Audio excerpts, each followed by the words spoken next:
talata dona janvier kalo kile muganduru ambalma o bisimila malachuga do kibaro keneka bi kibaro numbambolo kada kuloka ode kunu tenendo janvier kalo kile mugannani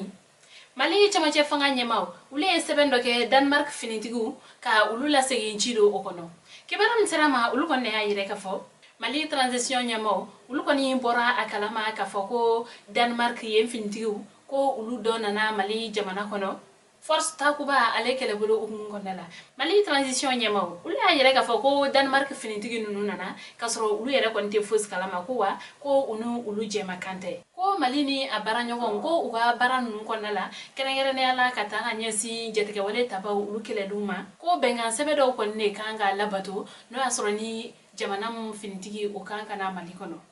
Oga ko o sharia nunu malabatu o kumu konala ufene anyini Denmark finitigu fe ni ulukunana takuba o bara ukumu konala ko uga segin ka bo mali konala alibi mali transition nyamaw uya yere ka fo ko ulukani William Flene ko diminte ko wa ko kelefenete ko ga ko bara bele jeleni a sharia redu ko royaume de Denmark ko la donné ka fo ko ni wonte foshi yelema uga bara nyawo ya ukumu konala ko ga ko sharia o ko ni sharia ko ulukoni te jenemwe wala ka ke uluka dugukuluka kasoro uyere dama duala kasoro amakeni uka ya maru ya fene ko jamana nyamo ulukoni kanga boni ko nunu kalama amana ke chugu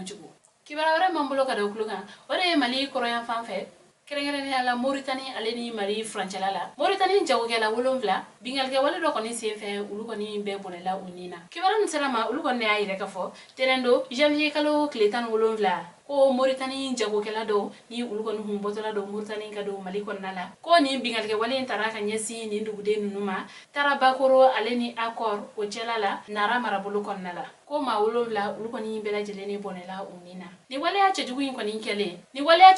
kele Mauritanie ale kuna fundila do koni ya yire kafo ko mali finitiku ko ulukoni sembe ni bingalge walena o bela jelen ko fe Mauritanie ka uluka jamana nyamo o fene sebenke kafo ko ka sege lu ko ndamne ko wala sa joga amna mo muni ye bingalge waleta ka nyasi ale ka jamana deuma uluka sega do mali transition nyamo ulera kon fene sebenke uga tashibla ko nyasi Mauritanie jamana deuma mali transition nyama uya yere ka foko ni William kon kele flani ko wale ya chejugu bado ko sege libaro ko mina damne wala sa chuga amna mo mun yeni bara chejugu inke ulube seka no mine chuga amna uni nyangilim kaka okada uka ande bi chama che fanga nyama uka fola ko uluko ni bado mali finitigu uluko ni sende ni bingelke walena ko sabla ko mali ni Mauritanie ulu chela be chuga amna ko mali finitigu ulute na son abada ka foko ube bingelke waleta ka nyesi Mauritanie jamana deuma fuka ta se ni boma ko mali ni Mauritanie ulukoni bela jele jamana kele sabla ubeka wiliga jow benendo jatike wale tabaw ulukele nima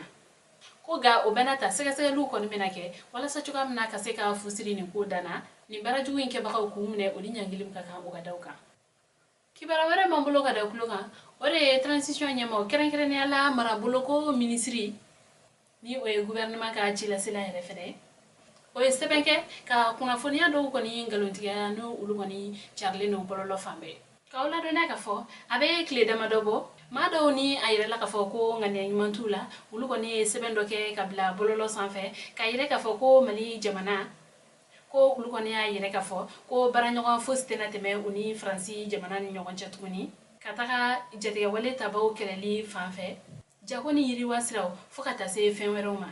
ko wa fene ni manga ni jugunu ni ayire fene ka fo ko mali jamana ko obena bo CEDEAO la ko aleni mo fene alibi uga mogola fili kuma nunu konnala uya yire ka fo ko mali ayire ka fo ko bamana kan ko ore bena ke malika langue officielle ni o chakeda ulu barabna ke ni kamuniye ko wa fene ko mali awajibe fene ko France filitu ko uluka taka bo mali kono ko France ambassade o ga datugu aleni France ka uluka chakeda ba mumbe yanno ko ka uluko ni be datugu ko soni clé sabaka teme mali jamana nyamo uluko ne ayire ka fo ko ni hakilna nunu majigu uluko no kuma te ka fo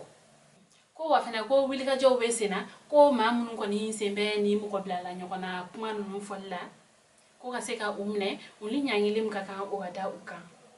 uklala fene ka yire ka fo ko kabini malika yere ma horoya tawati ko farafina be ale na keleya mali o dondala ko ga sebentiya ka fo ko CEDEAO ale ni UEMOA ko Mali be ni jɛkulu nun kɔnɔna la ali bi ko alno o y'a sɔrɔ u tɛ ka ɲɔgɔn kan fɔ ni waati ninnu na o hukumu kɔnɔna la Mali jamana ɲɛmɔgɔ olu kɛlen bɛ ka hakili sigi ale ni jateminɛ ko ɲuman ko ɲini bɛɛ lajɛlen fɛ walasa cogoya min na an bɛ se ka camancɛ fanga in k'o latɛmɛ ɲuman na kunnafoni kuncɛ la kibaruya wɛrɛ m'an bolo ka da tulo kan o de ye denmisɛnnin kunkolotigɛla maa 3 olu bɔnɛla u ni na Sikaso kibaruya min sera ma olu kɔni y'a yɛrɛ ka fɔ karido janvier kalo tile 23 Sikaso finitigiw kɛrɛnkɛrɛnnenya la jeunesse mɔgɔw olu ka sɛgɛsɛgɛliw taara bɔ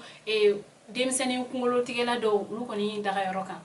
k'aw ladɔnniya ka fɔ ko sɔmi kelen ka fɔ ko ni maa ninnu ko ninnu kɔni ye kunkolotigɛlaw ye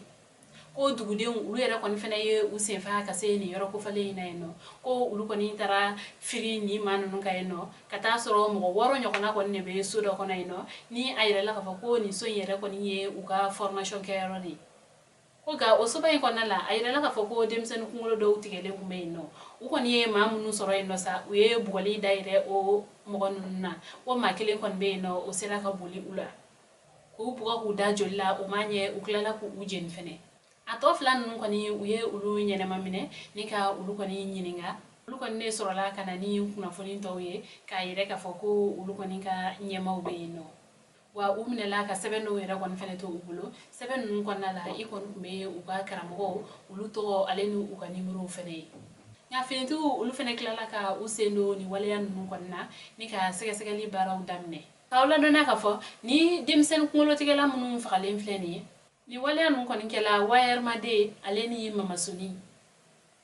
ni olu ye Sikaso quartier dɔw ye an balimaw ni ne kun ye aw ka bidon kibaru ye ka da tulo kan ani ce aw ka kulomajɔ la aw kan bɛn a ɲɔgɔnna wɛrɛ